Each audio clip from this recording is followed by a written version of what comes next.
Welcome to eagle media works. శనిదోష నివారణకు నేరేడు పండు ఏ విధంగా ఉపయోగపడుతుందో ఇప్పుడు చూద్దాం. చాలా కాలంగా కడుపులో పేరుకుపోయిన మైనాలకు శని కారకుడు. కడుపులో పేరుకుపోయిన మైనాన్ను బయటకు పోవడానికి నేరేడు పండ్లను తినడం మంచిది. పేగులు చుట్టుకుపోయిన వెంట్రుకలకు శని కారకుడు.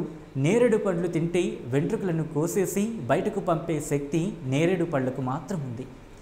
నేరేడు పండ్లు శరీరానికి చలవ చేస్తాయి. ముఖ్యంగా షుగర్ రోగులకు నేరేడు చాలా ఉపకరిస్తుంది. దీర్ఘకాల వ్యాధులకు కారకుడైన శని జాతకంలో అనుకూలంగా లేని వారికి రోగ నిరోధక శక్తిని తగ్గించి ప్రతి చిన్న రోగాన్ని దీర్ఘకాలంగా అనుభవించేటట్టు చేస్తాడు. దీని నివారణకు నేరేడు పండ్లను తినడం వలన రోగ నిరోధక శక్తి పెరుగుతుంది, వ్యాధి తీవ్రతను తగ్గిస్తుంది, మూత్ర సంబంధ సమస్యల నుంచి ఉపశమనాన్ని కలిగిస్తుంది. కానీ గర్భిణీలు ఎటువంటి పరిస్థితుల్లోనూ తినకూడదు. దేవునికి నేరేడు పండ్లతో నైవేద్యం పెడితే బాగా నీరసం, నిస్సత్వ తగ్గిపోతుంది.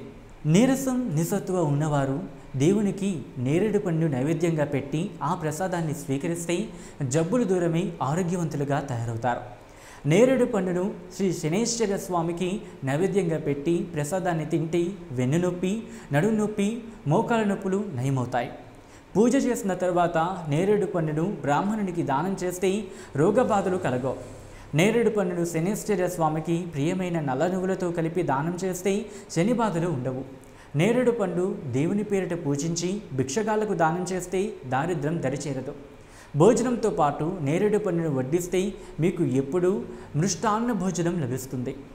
నేరేడు పండును పుణ్యక్షేత్రాల్లో యోగ్య బ్రాహ్మణులకు తాంబూల సమేతంగా దానం చేస్తే భూదానం చేసినంత ఫలితం కూడా లభిస్తుందట. నేరేడు పండును రోజుకొకటి చొప్పున తింటే వైద్యుల నుంచి దూరంగా ఉండవచ్చునని పండితులు చెబుతున్నారు. శనేశ్వర స్వామికి నువ్వుల నూనెతో కానీ, ఆముదం నూనెతో కానీ తెలుపు లేదా నలుపు ఒత్తులను పడమర దిక్కున ఇనుప గిరిటతో శని దీపాన్ని పెట్టి దానికి నేరేడు పండును నైవేద్యంగా పెడితే శని బాధ తొలగి ఆనందంగా ఉంటారు. ఈ వీడియో కనుక మీకు నచ్చినట్లయితే లైక్ చేయండి, కమెంట్ చేయండి, షేర్ చేయండి. మరిన్ని అప్డేట్స్ కోసం సబ్స్క్రైబ్ చేయండి. Keep watching and stay tune to eagle media works. Like and subscribe Eagle Media Works.